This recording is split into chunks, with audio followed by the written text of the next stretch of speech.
1917, a vast empire, stretching across 11 time zones, fractured in just 8 months. A 300-year-old dynasty disappeared, and a revolutionary ideology had risen, one that would shape global politics for the next century. How does a country go from absolute monarchy to the world's first communist state, almost overnight? This is the story of the Russian Revolution of 1917, why it happened, how it unfolded, and how it changed the world forever. To understand the revolution, we have to understand the world Russia came from. For more than 3 centuries, the Romanov monarchy ruled an enormous empire through autocracy. But to understand what that really means, it's important to draw a distinction between a monarchy and an autocracy. A monarchy is a system where a king or queen is the head of the state, but their power can vary widely. In many monarchies, especially in Western Europe by the 19th century, the monarch's authority was limited by constitutions, parliaments, and the rule of law. The sovereign reigned, but did not necessarily rule. Autocracy, on the other hand, was something very different. In an autocracy, the ruler holds unrestricted personal power. There are no effective checks, no binding constitution, and no independent institutions that can challenge the ruler's decisions. Russia had been an autocracy since the Romanovs came to power in the 1600s. There was only one ruler, called the Tsar, and he or she was not just a monarch. They were the ultimate source of authority. Their decrees shaped law, policy, and justice. Their power came from tradition, religion, and the belief that they governed by divine right. While much of Europe was moving towards constitutional governments, elected parliaments, and expanding civil rights, Russia remained anchored in a system where one person, surrounded by a small circle of nobles and advisors, controlled the fate of billions of people. Furthermore, for centuries, Russian society was also built on a class system, on which serfdom was the bedrock.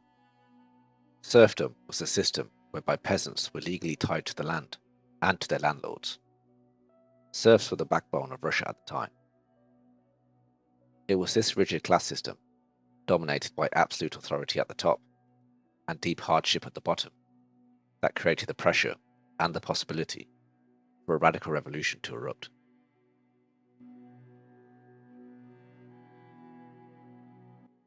By the mid-1800s, the total population of Russia was around 70 million people. Out of that, 22 million were serfs, whilst another 20 million were state peasants. There were roughly 1 million nobles and landowners, whilst the remainder were middle-class workers. So around 63% of Russia at the time were peasants or serfs. There is a slight difference between serfs and state peasants. Serfs were legally tied to the land owned by the nobles. They were not slaves, but they were not free either. They paid taxes to the noble landowners. Whereas state peasants were not managed by landowners, but instead paid taxes directly to the state, and had a marginally better life than the serfs. A serf could not leave the land without permission, choose another job, move to another city, marry without approval, own any significant property, or refuse their labour obligations. They were, in practice, property of the estate, and their lives were controlled by landlords. Serfdom evolved gradually between the 1500s and 1600s. Why? Because Russia had huge territory, very few workers, and a nobility that needed labour to survive. To stop peasants from fleeing their farms for better opportunities, leaders restricted movement more and more. By 1649, the law code of Tsar Alexis officially locked peasants to their estates permanently. This made Russian serfdom one of the most rigid and extreme forms of servitude in the world. Many noble estates were run like small kingdoms. Landlords had the ability to whip and physically abuse serfs, reallocate their land, separate their families, and send them for military service. By the 1800s, Russia had over 20 million serfs, about one-third of the entire population. Serfdom was a backbone of the entire Russian economy and political system.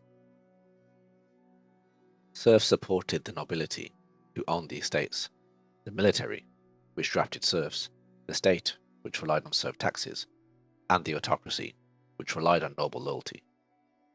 If serfdom collapsed, the elite feared the empire would collapse with it. Other European countries moved on from feudal labor systems centuries earlier. Russia did not, because the monarchy feared losing control. By the 1800s, Russia was entering an industrial age, with an increasing number of railways and factories. It began to develop modern finance and cities started to emerge. But serfdom kept most people tied to the land on which they were born, unable to move freely to work in industry. The entire country was stuck. It was too segregated to modernize, too large to reform easily, and too autocratic to experiment with. Serfdom was becoming a national pressure cooker.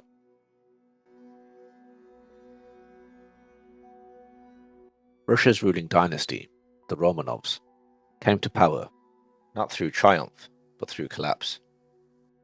At the start of the 1600s, Russia fell into what became known as the Time of Troubles, a decade of famine, civil war, foreign intervention, and impostors fighting over a vacant throne. The old royal line had died out, the state was leaderless and broken. In 1613, desperate for stability, a national assembly elected 16-year-old Mikhail Romanov as the Tsar. He was young, uncontroversial, and symbolized peace, a blank slate upon which Russia hoped to rebuild. That emergency choice became a dynasty that would rule for more than 3 centuries. Throughout the 1600s and 1700s, the Romanovs restored order and expanded outward, turning Russia into a major European power. Peter the Great modernized the army and navy, reorganized government, and founded St. Petersburg, a new window to Europe. Catherine the Great pushed the empire south and west, absorbed millions of new subjects, and imported Western philosophy and high culture. But even as the empire changed, one thing did not. Russia remained an autocracy, ruled by one unquestionable, hereditary monarch. There was no elected parliament with real power, no binding constitution, no independent judiciary, and no lawful way to challenge the Tsar. The Tsar ruled by the grace of God, and their authority was considered sacred. Politics did not evolve, it hardened. By the early 1800s, Russia was becoming too large, too diverse, and too economically complex for unreformed autocracy. Alexander I played a huge role in the defeat of Napoleon, and emerged as the saviour of Europe. Yet at home, meaningful reform had stalled. Alexander had no surviving legitimate children. When he died in 1825, the throne should have passed to his next brother, Grand Duke Constantine, but Constantine had renounced his claim. His younger brother Nicholas I was next in line. The confusion here led to a succession crisis. A network of reform-minded army officers from noble families, called the Northern Society, were inspired by Enlightenment and constitutional ideas during the Napoleonic Wars. After Alexander's death and no apparent successor, they staged the Decembrist Revolt in 1825, demanding a parliament and an end to autocracy. Nicholas I had the support of army leadership and the Orthodox Church, and so easily crushed the revolt within hours, reclaiming leadership in Russia. Nicholas I built the most rigid version of Romanov rule. His ideology was summed up in one slogan: orthodoxy, autocracy, nationality. The Church must guide morals, the Tsar must rule absolutely, and loyalty to Russian identity must override all else. Under Nicholas, censorship expanded, universities and intellectual life were tightly monitored. Secret police tracked dissidents, serfdom remained untouched, and reform was treated as a threat to stability. Russia looked powerful from the outside, with massive territory and a vast army, but its foundations were outdated.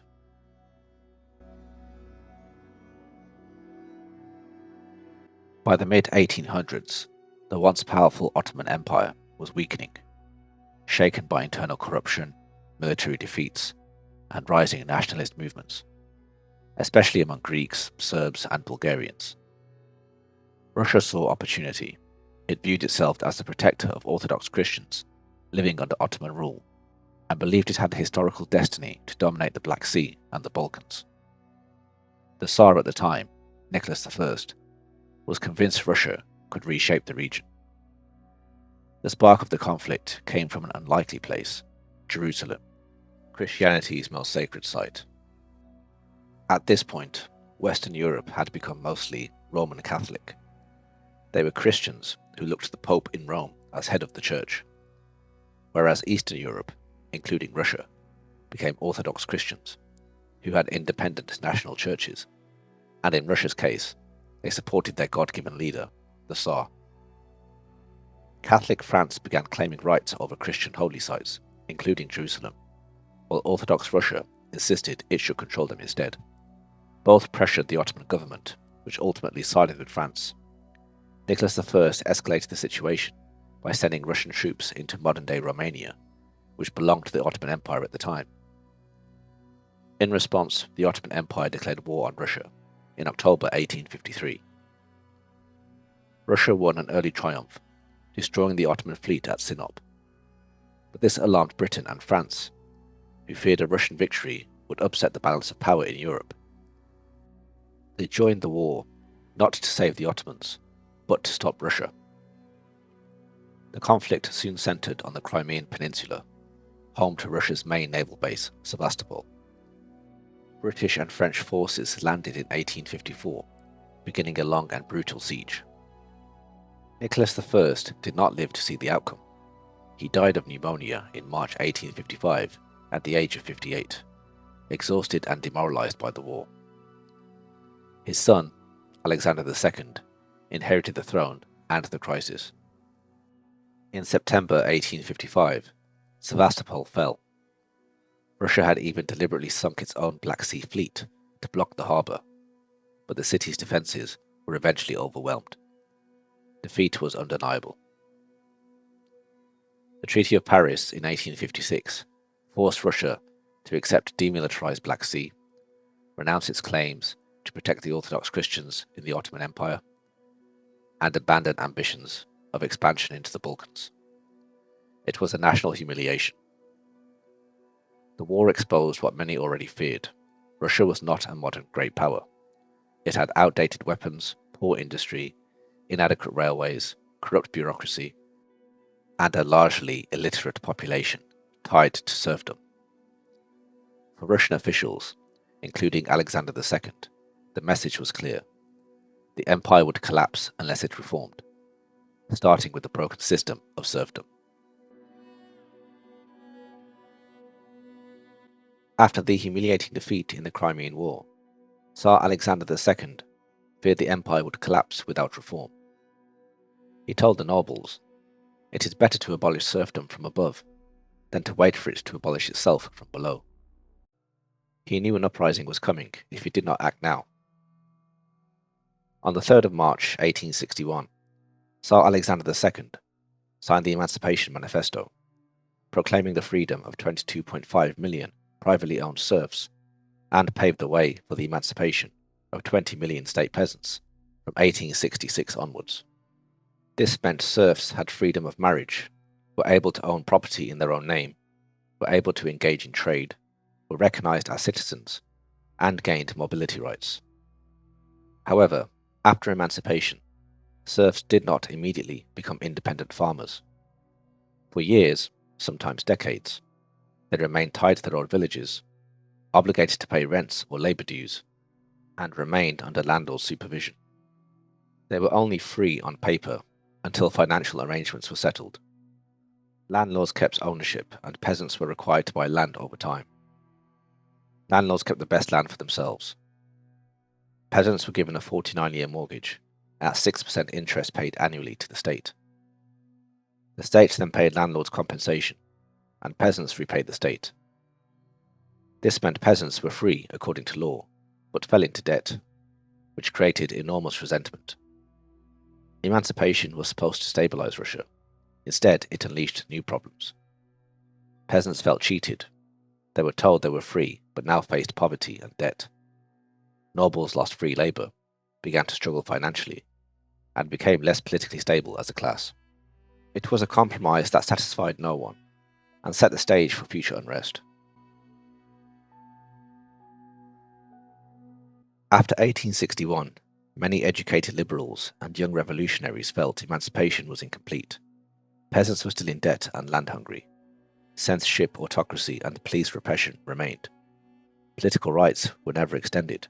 There was no parliament, no constitution, and the state crushed protests instead of listening. To them, reform felt like a half measure, not a transformation. A radical movement, known as Narodnaya Volya, or the People's Will, formed in the late 1870s. They believed the Tsarist system could not be reformed, only overthrown, and that killing the Tsar would spark a popular uprising. After multiple failed attempts, on the 13th of March 1881, members of the group attacked Alexander II's carriage in St. Petersburg with bombs. The second bomb fatally wounded him. Alexander II tried to modernize Russia, and he made a bold move to emancipate the serfs, but he did this without changing the foundation of autocracy, and that contradiction proved fatal. Reformers thought he was moving too slowly, and conservatives thought he moved too fast, whilst revolutionaries believed only violence could break the system. He became a symbol of a state trapped between old and new. His death ended the era of reform. The shock of Alexander II's assassination in 1881 changed everything. His son, Alexander III, sought retribution. He concluded that reform had weakened the state, not strengthened it. He believed Russia could only survive through absolute authority. He reversed his father's liberal ambitions. The new Tsar expanded censorship, empowered the secret police, restricted universities and student activity, tightened control over local governments, and promoted Russification, pressuring minorities to adopt Russian language, culture, and orthodoxy. Political opposition was forced underground. For a moment, the empire appeared stable again, quiet, orderly, and obedient. But the silence was misleading.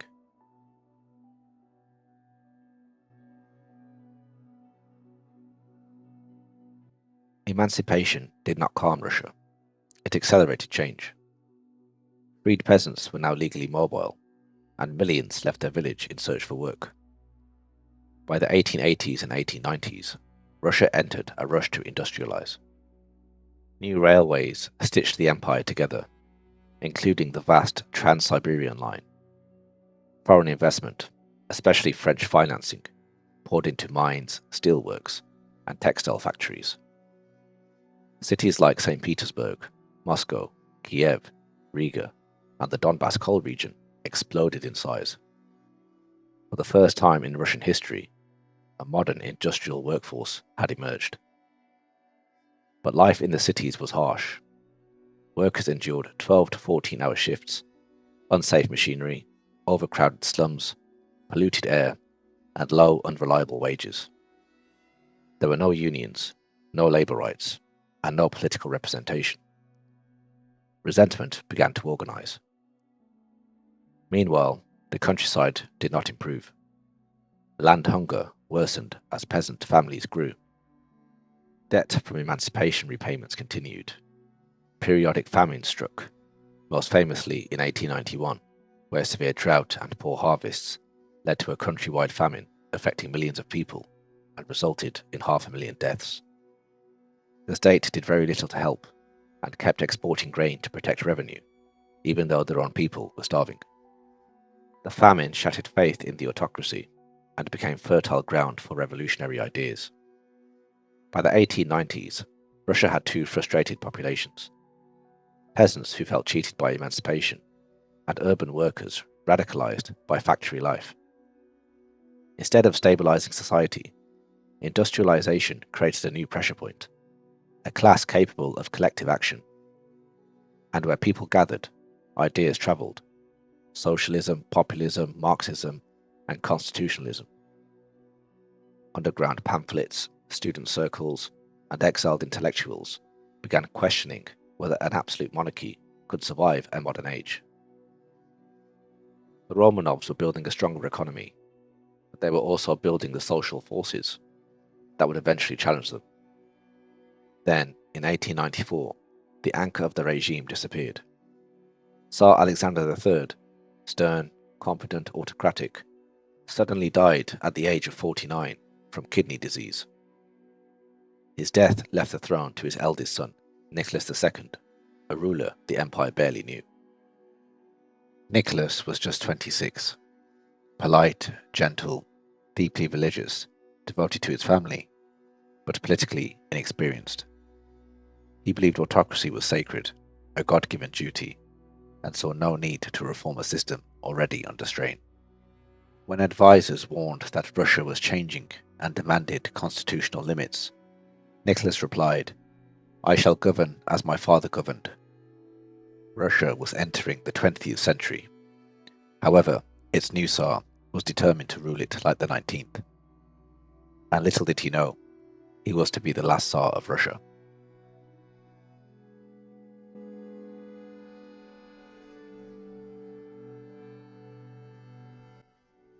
Many of the revolutionary ideas in Russia came from the writings of a German philosopher and economist named Karl Marx, whose works began to circulate in Russia in the late 1800s.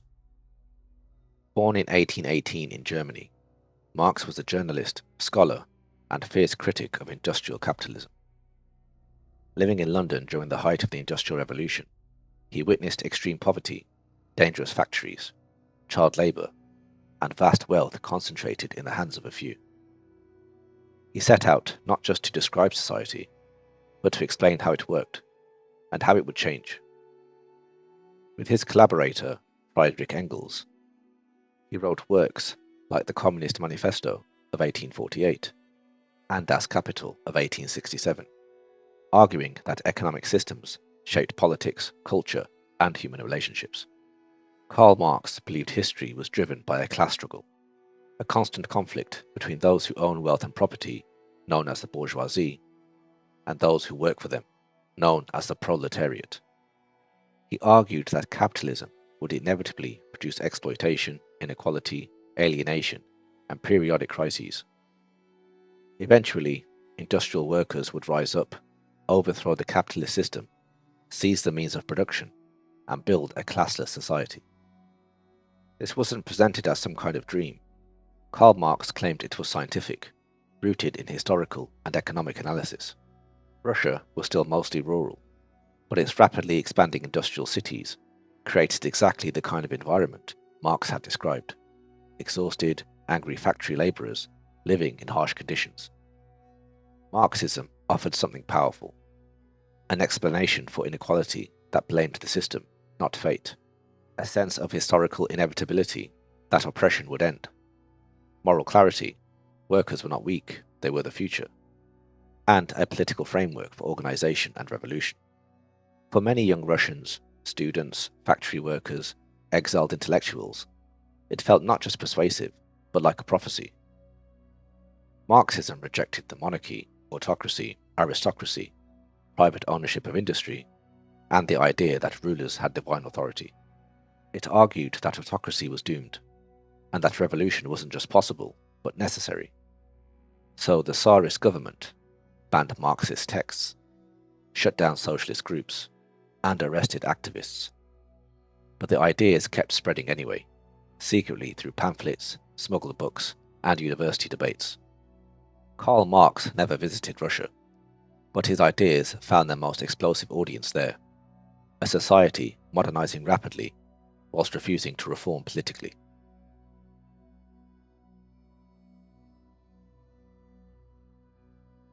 As Marxist ideas spread through Russia, activists began organizing, secretly at first and then more boldly over time. Among the top Marxist advocates was Vladimir Lenin. Born to a middle-class family, Lenin's older brother had been executed for plotting to assassinate Alexander III. That event had radicalized him. Brilliant, disciplined, and utterly committed, Lenin dedicated his life to revolution.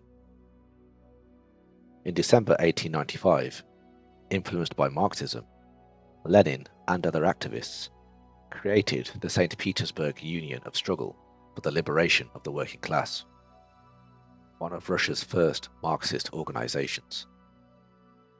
They distributed banned leaflets and pamphlets, smuggled Marxist writings into Russia, encouraged strikes and political agitation, and called for the overthrow of Tsarist autocracy.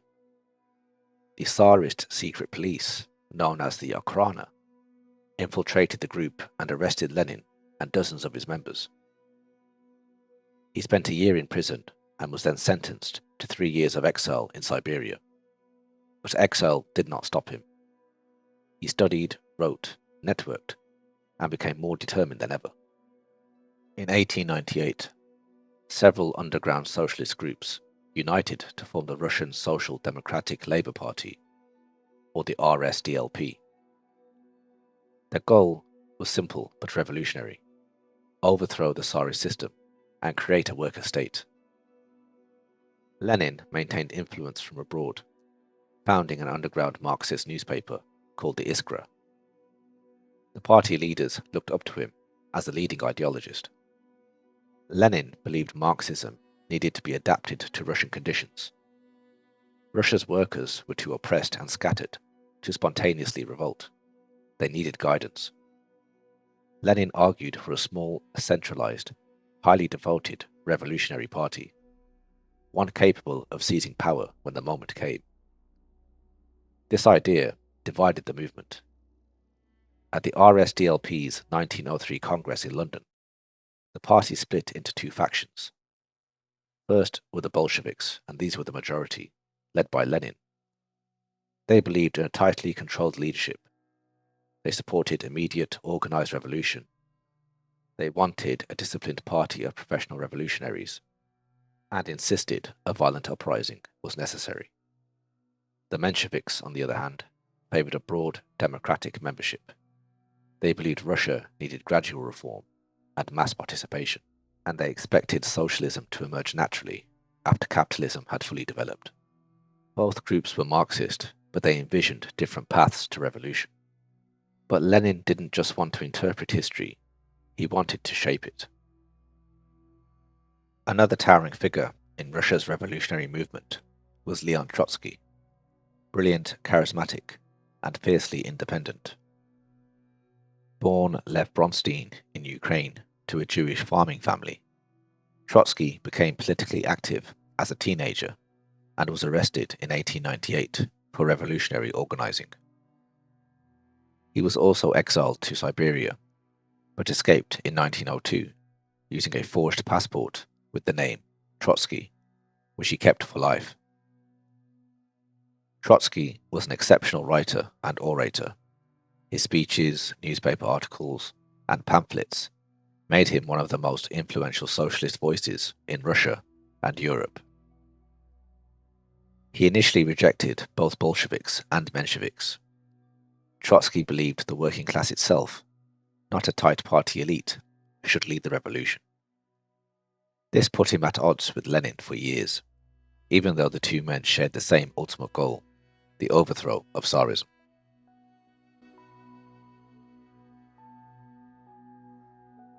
Nicholas II inherited an empire already under strain. Restless peasants, angry workers, and a political system refusing to adapt. But rather than confront domestic tensions, his government looked outward. Russia had spent the previous decade building the Trans-Siberian Railway, which began in 1891 and was largely completed by 1904. It was designed to unite the empire, develop Siberia's resources, and strengthen Russian influence in the Far East. The new railway made expansion in Asia seem practical, even inevitable. By the late 1890s, Russia was sending troops into Manchuria, and after squashing the Chinese Boxer Rebellion in 1900, it refused to withdraw them. It leased Port Arthur in 1898, fortified it, and linked it to the Trans-Siberian Railway, turning the area into a strategic naval and military hub. Japan, a rapidly modernizing industrial power, viewed this as a direct threat. They did not want Russia expanding beyond Manchuria. In 1903, Tokyo proposed a compromise. Russia could dominate Manchuria, and Japan would control Korea. Russia delayed, offered no guarantees, and stalled negotiations. In January 1904, Japan sent one final diplomatic request. Russia still did not respond. And so in February 1904, without warning, Japan launched a surprise attack on the Russian fleet at Port Arthur. The Tsar expected a short, patriotic war. Instead, Russia suffered defeat after defeat due to outdated weapons and tactics, chaotic military leadership, slow mobilization, and a mostly single-track railway that could not supply armies fast enough. The final humiliation came at the Battle of Tsushima, where Japan destroyed almost the entire Russian Baltic fleet within a single day. It was the first time an Asian nation defeated a major European empire, and it shocked the world. A war meant to unite the nation instead exposed how backward, fragile, and poorly governed Russia had become. The humiliation did not stay overseas. It was to explode at home.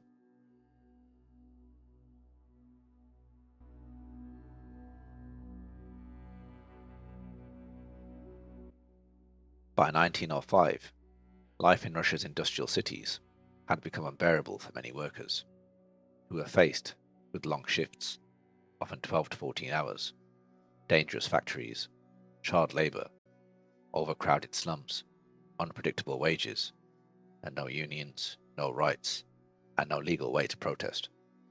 The humiliation of the Russo-Japanese War added anger and embarrassment to the atmosphere. Food prices rose, wages fell, and many workers blamed corrupt officials and selfish factory owners for their poor quality of life. Into this frustration stepped Father Georgy Gapon, a charismatic Orthodox priest. He organized workers into a legal, state-approved association called the Assembly of Russian Factory Workers, and believed the Tsar would help them if he understood the extent of their suffering. Workers still saw Nicholas II as the little father of Russia, a protector misled by his advisors, and so they decided to appeal directly to him. On Sunday, the 22nd of January 1905, thousands of workers and their families, including women and children, marched peacefully towards the Winter Palace in St. Petersburg. They carried church icons and portraits of the Tsar, not weapons. Their petition asked for an 8-hour workday, improved wages and conditions, and a representative elected parliament. Nicholas II was not in the capital. He had left the city on advice of his ministers. Government officials panicked. Fearing revolution, they deployed troops to block the procession. When the unarmed marchers approached, soldiers opened fire. Witnesses claimed hundreds of civilians were killed, creating a shockwave across Russia. For centuries, ordinary Russians believed the Tsar cared for them, but Bloody Sunday broke that belief instantly. News spread rapidly through factories, army barracks, and rural villages. Strikes erupted across the empire. Students walked out of universities. Railway workers paralyzed transport, and there were mutinies in the army and navy. Riots broke out in some places, with peasants attacking landlords' estates. The protests were not coordinated by any political party. They were spontaneous, emotional, and nationwide. For the first time, millions of Russians saw the Tsar not as a father figure, but as a person responsible for their suffering. Following Bloody Sunday, the revolutionary wave of 1905 brought Leon Trotsky back to St. Petersburg. At just 26, he was elected chairman of the St. Petersburg Soviet. Soviet is a Russian word meaning council or advice. The St. Petersburg Soviet coordinated strikes and issued political demands. Trotsky's speeches and leadership made him one of the most prominent revolutionary figures in Russia. The Tsarist authorities arrested him, and after a brief trial, Trotsky was exiled to Siberia for a second time. The Bolsheviks were still small and relatively unknown here. However, they gained visibility. recruited new supporters, and saw how powerful worker strikes and Soviets could be. Lenin, watching from exile, studied the uprising carefully and concluded that the next revolution would need stronger leadership, clearer strategy, and tighter organization. The monarchy feared things were getting out of control, and in October 1905, Nicholas II issued the October Manifesto, granting limited civil liberties, including freedom of speech and freedom of press, the right to form political parties, and an elected parliament called the Duma. It was the greatest political concession in Romanov history. But Nicholas issued it reluctantly, not out of conviction. And once the unrest eased, he restricted the Duma's power, dissolved assemblies he disliked, and returned to repression. The Tsar regained control, but the lesson was undeniable. Russia could erupt again, and next time revolutionaries intended to be ready.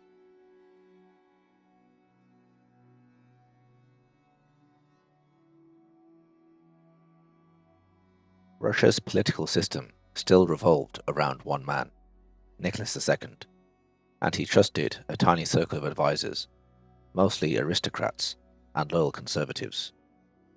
Reformers were ignored, critics were dismissed, and the Tsar became increasingly detached from everyday reality. At the heart of the imperial family was a secret that shaped everything. Nicholas II's son, Alexei, suffered from haemophilia, a life-threatening blood disorder that doctors could not cure. His wife, Empress Alexandra, was terrified of losing him. In 1905, a wandering Siberian peasant mystic named Grigory Rasputin had gained quite the reputation across Russian high society. He was seen as a man of God with apparent healing abilities. When Alexei suffered internal bleeding, Rasputin was brought to the palace to pray for the boy. Alexandra believed Alexei's pain eased when Rasputin was present. By 1907, Alexei's condition had improved, and Alexandra saw it as a miracle and believed God had sent Rasputin to save her child. To everyone else, however, he was a scandal. Rumors exploded of corruption, drunkenness, sexual affairs, and manipulation. Whether true or exaggerated, the perception was fatal. Ministers warned the Tsar to remove Rasputin from court because of deteriorating public opinion. Tsar Nicholas refused. Alexandra insisted he was essential to her son's well-being. As Rasputin's influence grew, trust in the monarchy shrank. Satirical newspapers mocked the holy man and fed into rumors about his character. Many Russians came to believe the empire was being run by a mad monk and an hysterical empress, rather than Tsar Nicholas himself. Nonetheless, Rasputin remained part of the royal court well into the First World War.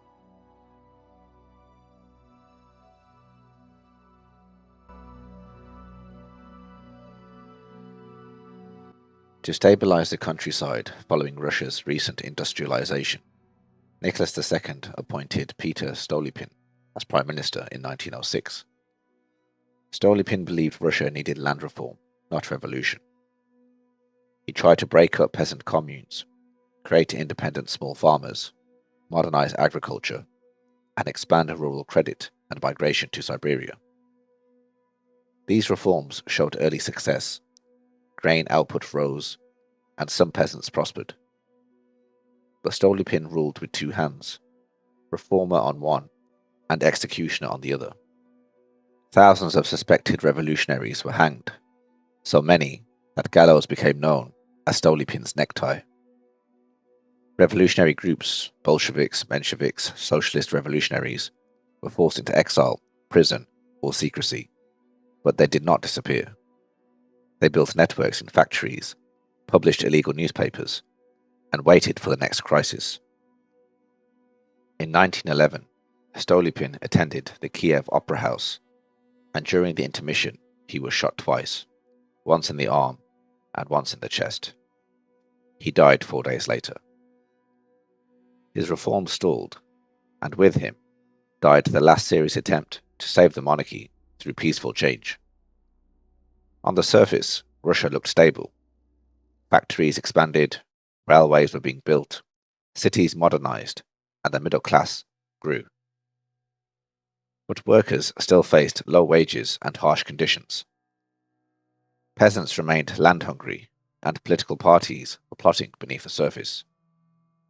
The trust in the Tsar never returned after Bloody Sunday. In 1912, when striking gold miners in Siberia demanded better conditions, soldiers opened fire, killing hundreds.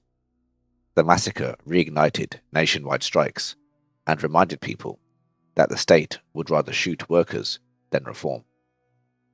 During this time, the Bolsheviks were gaining increasing influence in industrial centers.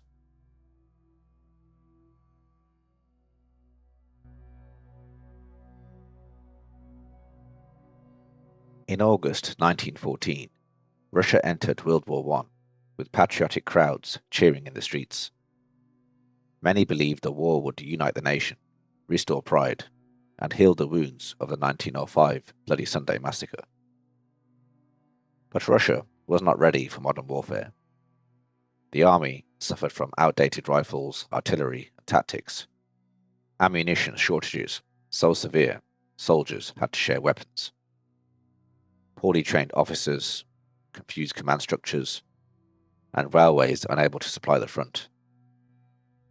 Within a year, Russian forces were suffering catastrophic defeats. Millions were killed, wounded, or captured, and entire armies surrendered. At home, the war strained every part of society. There were food and fuel shortages spread across cities. Inflation made bread unaffordable. Factories closed or went on strike, and transport networks collapsed under military demands. The patriotic unity of 1914 quickly dissolved into anger, hunger, and despair. As battlefield losses mounted, confidence in the government collapsed. Russia's supply system was overwhelmed. Trains broke down, food rotted in transit, soldiers lacked boots, coats, or even bullets. Letters from the front described chaos, starvation, and pointless slaughter. Families in the cities queued for hours for bread that never arrived. Many began asking a dangerous question: what exactly are we fighting for? In September 1915, Tsar Nicholas II made a disastrous decision. Against the advice of ministers and generals, he left Petrograd and took personal command of the army, despite having no military training. He believed it was his sacred duty, but it meant every military failure was now blamed on him. The government was left leaderless, and the monarchy became tied directly to the war's outcome. Nicholas II handed domestic authority to Empress Alexandra, and in the public mind to Rasputin. Alexandra distrusted Russia's political elite, believing many were traitors or incompetents. She dismissed ministers frequently, sometimes on Rasputin's advice. Russia cycled through 4 prime ministers, 5 interior ministers, 3 foreign ministers, and 3 war ministers, all in just 2 years. Even patriotic monarchists began whispering that the Tsar was unfit to rule. Desperate to save the dynasty, a group of nobles plotted to assassinate Grigory Rasputin, which famously did not go smoothly. He was invited to dinner by a group of aristocrats, led by Felix Yusupov. He was given cakes and wine laced with cyanide, but nothing happened. Yusupov then shot Rasputin in the chest. He collapsed, but got back up and escaped into the courtyard. He was shot again, beaten, tied up, and dumped into the icy Neva River, where he eventually died. The autopsy suggested he was still alive in the river, but the cause of death was ruled as gunshot wounds. Rasputin's death was meant to restore the monarchy's reputation, but that wasn't the case. The public believed that if the aristocracy was killing its advisors, the regime must be collapsing from within. Nothing improved. The war continued, shortages worsened, and strikes multiplied.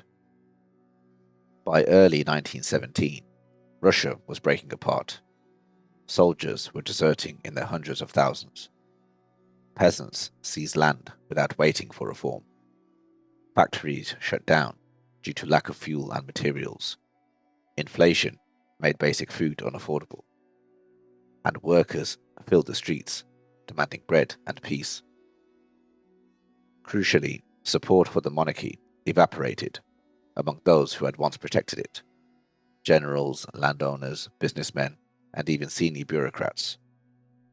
The state still existed on paper, but not in reality.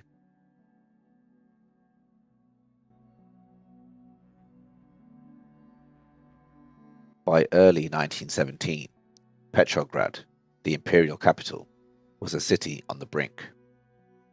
Factories lacked fuel, trains arrived empty, and bakeries closed for lack of flour.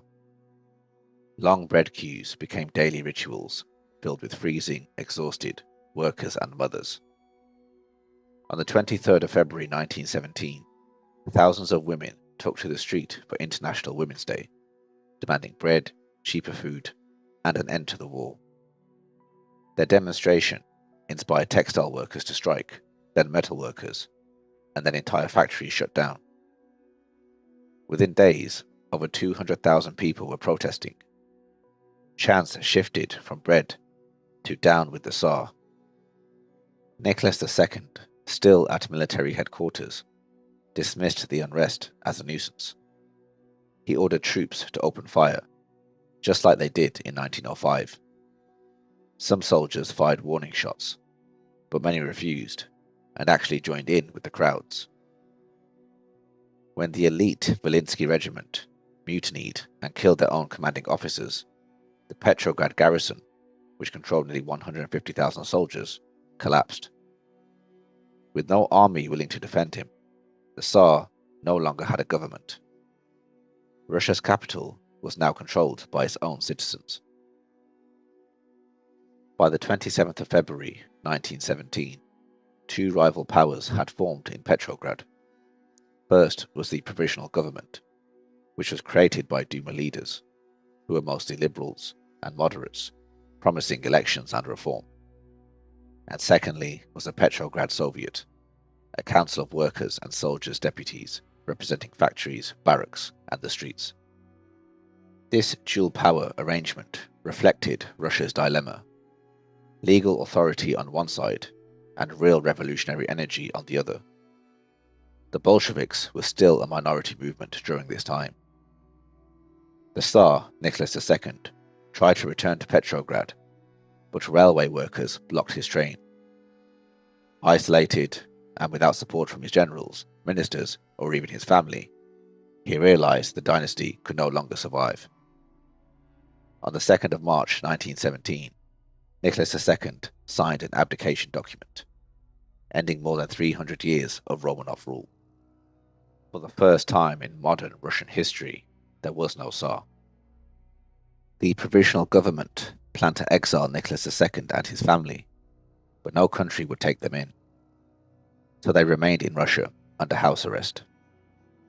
Russia celebrated, not with violence but with relief. Many believed a democratic future had finally arrived. Crowds cheered, newspapers proclaimed freedom, political prisoners walked out of jails, and censorship vanished overnight. But the problems that caused the revolution, war, hunger, land inequity, economic collapse, still existed. The Provisional Government promised change, but chose to continue fighting in World War I, believing Russia must honor its alliances. Most Russians wanted peace. The government offered patience. Into this widening gap stepped the only movement demanding immediate action: the Bolsheviks. When the Tsar abdicated, Lenin was still in exile in Switzerland. At first, he could not believe the news. Russia had overthrown the monarchy without him. But the Russians were still not satisfied as the war dragged on. Determined to shape what came next, he negotiated passage through Germany, whose leaders hoped he would destabilize Russia further. In a sealed train, forbidden from contact with German society, Lenin was allowed to travel across Europe and arrived at Petrograd station from exile on the 3rd of April 1917 to cheering crowds of workers and soldiers. Many expected moderation or cooperation with the new provisional government. Instead, Lenin delivered a political earthquake, the April Thesis. He demanded an immediate end to World War I, land redistribution to peasants, workers' control of factories, the abolition of the provisional government, and all power to the Petrograd Soviets. Even some Bolsheviks were stunned. The party had not yet embraced overthrowing the new government, but Lenin understood something crucial. The people were not celebrating. They were hungry, tired, and still at war. His message was simple, direct, and unforgettable. Peace, land, bread. Lenin's return electrified the political landscape. Factory workers, soldiers, and sailors, the people who were suffering the most, began listening. Bolshevik membership exploded from a few thousand in February to hundreds of thousands by the summer. Their strength was not in parliament. It was in factories, trade unions, army garrisons, and the Soviets. They were becoming the voice of those who had nothing left to lose. In May 1917, Leon Trotsky arrived back from exile in New York. Already admired for his role in 1905, he quickly emerged as one of the revolution's most powerful speakers. In July, he officially joined the Bolsheviks. By September, Trotsky was elected chairman of the Petrograd Soviet, giving the Bolsheviks direct influence over the city's workers and soldiers. The Soviet, once dominated by moderates, was now turning revolutionary.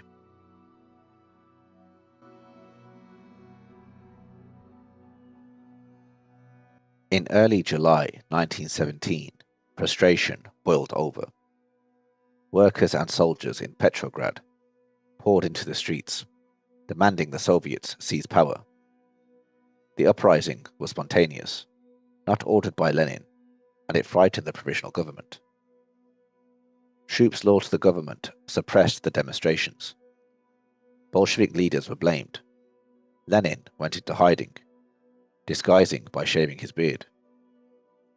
Trotsky was arrested. For a moment, it seemed the Bolsheviks were finished. But the crisis revealed something important. The masses were willing to fight for them.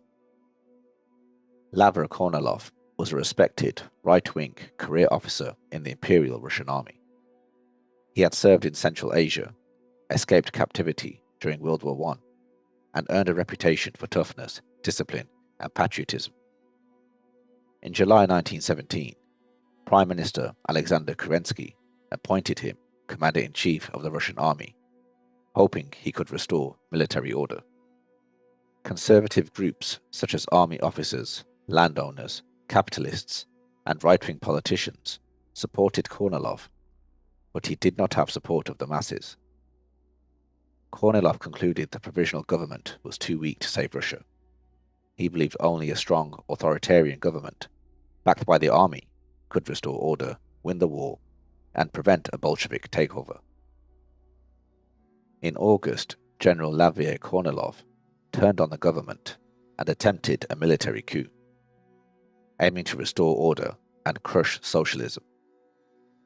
The provisional government panicked and turned to the Bolsheviks for help. They even released Trotsky from prison, where he resumed his role as chairman of the Petrograd Soviet. The Bolsheviks organized railway workers, telegraph operators, and armed militias to stop Kornilov's forces, and they succeeded. Overnight, public opinion flipped. The government looked weak and helpless, and the Bolsheviks looked like defenders of the revolution. The Bolshevik popularity surged. By September 1917, the Bolsheviks held majorities in the Petrograd and Moscow Soviets. Workers trusted them, soldiers followed them, and Trotsky controlled Petrograd's garrison. Lenin, still in hiding, wrote urgent letters calling for action. History will not forgive us if we do not seize power now, he said. The moment had arrived.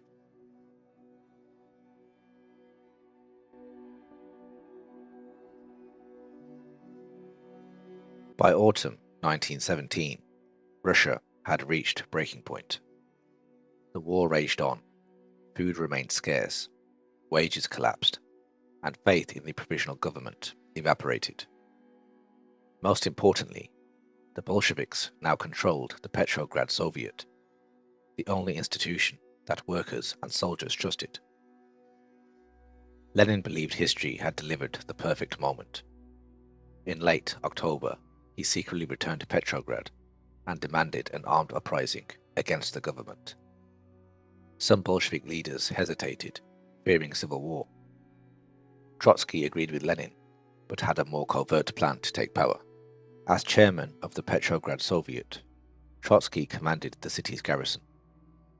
He created the Military Revolutionary Committee, claiming it was necessary to defend Petrograd from revolutionary forces. In reality, though, it was the organizational center for seizing power. Under Trotsky's direction, Bolshevik Red Guards occupied railway stations, took over telegraph and post offices, secured bridges, surrounded government buildings, and isolated loyalist troops. It was strategic, disciplined, and almost bloodless. By the time most citizens woke up on the 25th of October, Petrograd was already in Bolshevik hands. The leader of the government at the time, Kerensky, fled the capital, seeking support. Bolshevik forces surrounded the Winter Palace, where the remaining ministers were hiding. After hours of confusion, they surrendered peacefully. The government that replaced the Tsar lasted just 8 months. That evening, Lenin addressed the Petrograd Soviet. "We shall now proceed to construct the socialist order," he declared. The Bolsheviks announced that Russia would withdraw from the war. Land would be transferred to peasants. Factories would answer to workers' committees, and power now belonged to the Soviets.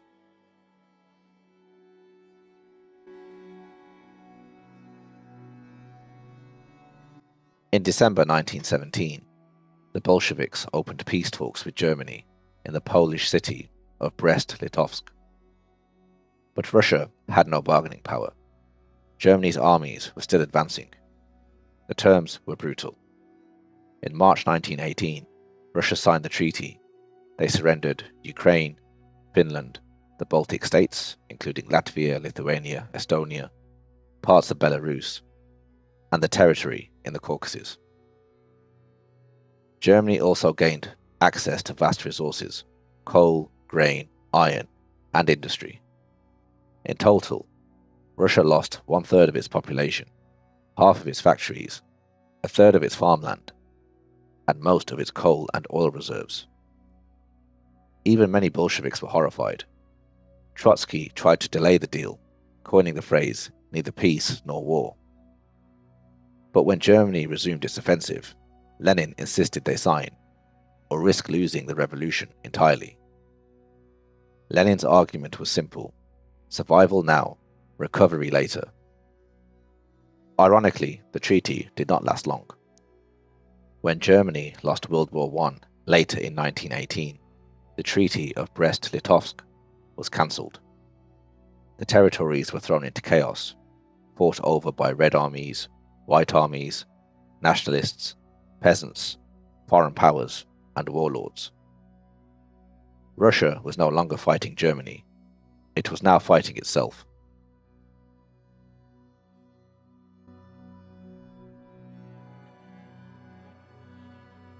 After his abdication in March 1917, Nicholas II and his family hoped for exile, perhaps in Britain, but no country agreed to take them. The provisional government kept them under house arrest in the Alexander Palace. After the Bolsheviks seized power, they were moved east, first to Tobolsk, then in spring 1918, to Ekaterinburg in the Urals. Russia was now in civil war. World War I had left the country in ruins, and rival factions were fighting to control the future. The Romanovs remained the last living symbol of autocracy. If rescued, they could become a rallying point for conservative or monarchist opposition, a threat the Bolsheviks refused to risk. And so they made a brutal decision. In the early hours of the 17th of July 1918, the former and final Tsar Nicholas II, his wife Alexandra, their 5 children, Olga, Titania, Maria, Anastasia, and Alexei, along with 4 loyal servants, were taken to the basement of their house. They were informed they were being executed in the name of the people, and were shot to death by a firing squad. The Romanov dynasty, which had ruled Russia for more than 300 years, was now over. Their bodies were buried secretly in the forest. The Soviet government denied the killings for decades. The remains were discovered in the 1990s and confirmed by DNA testing. Most of the bodies, including that of the Tsar, were reburied in St. Petersburg in 1998.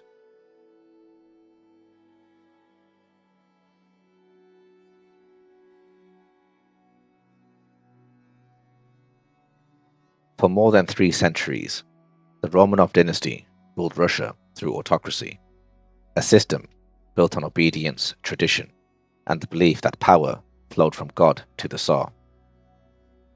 But beneath the splendor of palaces and ceremonies lay a country defined by inequality. Most Russians were serfs, tied to the land, bound to landlords, and excluded from political life. The 19th century exposed the cracks. Humiliating defeats, first in the Crimean War, then against Japan, revealed a state that looked powerful but could not compete with modern nations. Industrialization arrived late and unevenly, creating crowded cities, exhausted workers, and new expectations. Revolutionary ideas, liberalism, populism, and eventually Marxism spread through universities, factories, and underground printing presses, offering explanations for suffering and a vision of change. The emancipation of the serfs freed millions, but left them in debt and hunger. The people expected transformation. Instead, they received disappointment. Every Tsar faced the same dilemma. Reform meant weakening autocracy, and autocracy could not survive reform. When peaceful protesters were massacred on Bloody Sunday in 1905, faith in the Little Father of Russia was shattered. Russia gained a parliament, but not democracy. Stolypin's reforms offered hope, but his assassination ended it. Rasputin symbolized a monarchy adrift, losing legitimacy even among its own elite. Then came World War I, the final test.